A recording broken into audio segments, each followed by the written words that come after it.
exit 18, m60 towards Oldham, then keep right.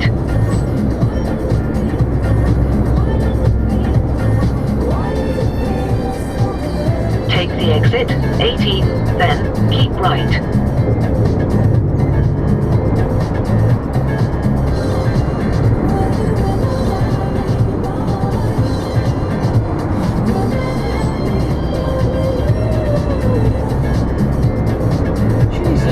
After 300 yards, keep right, then go right on the roundabout and take the third exit.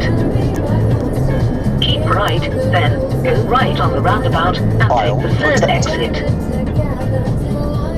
Go right on the roundabout and take the third exit, M60, towards Oldham.